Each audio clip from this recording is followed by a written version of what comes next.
All right, welcome back, guys. We got a little bit left.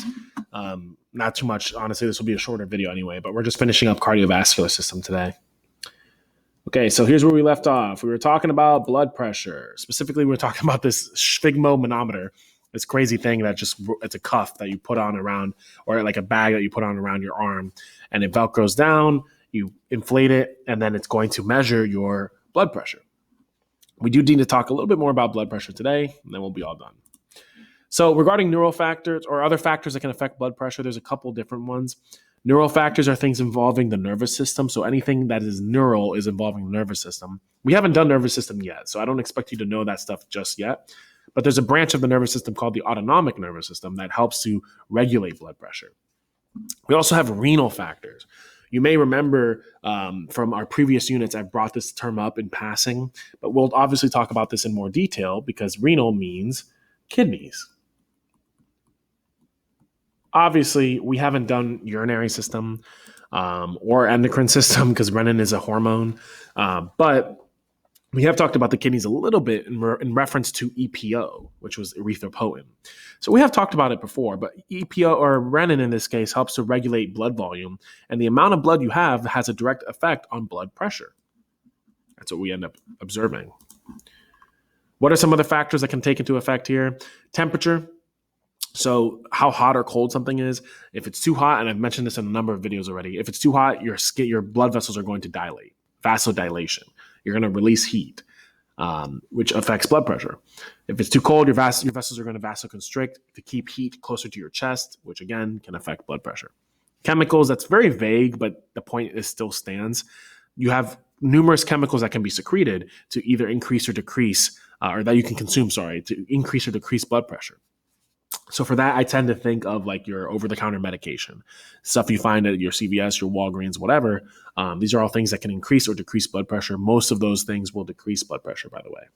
And then finally, in regards to diet, the biggest thing we have control over, the most influential thing that can affect your blood pressure, apart from cholesterol and things of that nature, is salt. Salt is one of those things that can be very useful. It's a spice. It can enhance taste. It can also be used for preserving and as a preservative, which the ancient Egyptians figured that out. But especially in our culture, there's a lot of foods that have a ton of salt. So obviously we have to be careful with that because too much salt can lead to hypertension. Speaking of hypertension, here we can talk about some normal values that we expect to see. So first of all, blood pressure is always shown as a fraction. So we have a numerator and a denominator. We're not dividing, not like in math, but we have a top number and a bottom number. The top number is going to be what we expect as far as our healthy value. That is going to be 90 to 120. The bottom number, that's our top number, which is systolic. The bottom number is the diastolic. That's going to be your 60 to 80.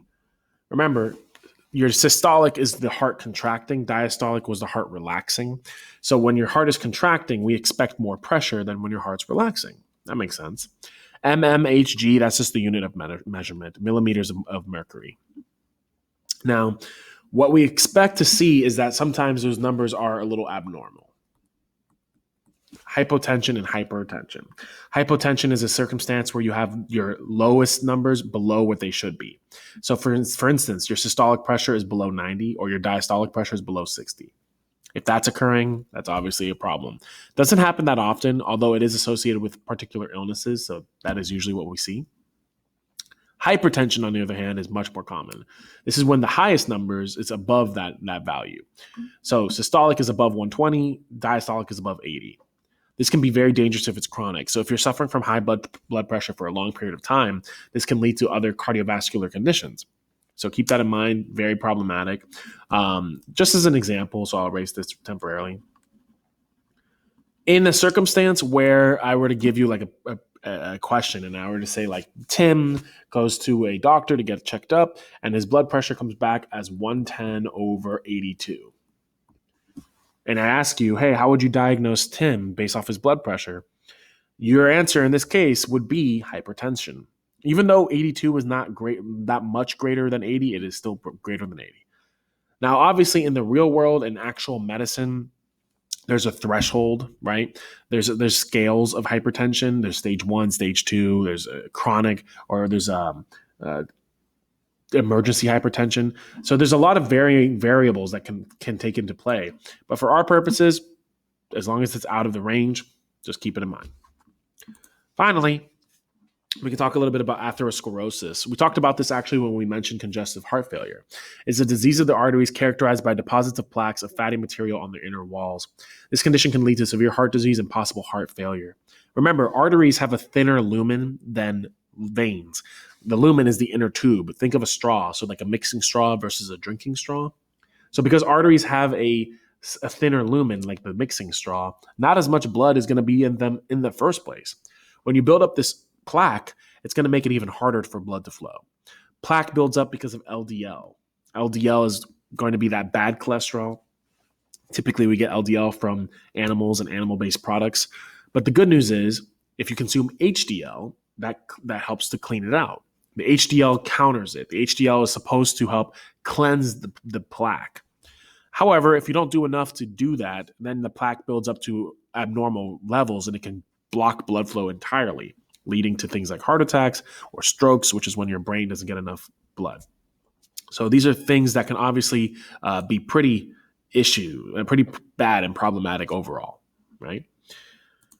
And that's it. That's where we're concluding. As usual, I like to embed one of our videos. Like this is from Crash Course. I highly recommend this video in particular because it just goes over a lot of information that we covered in this particular unit.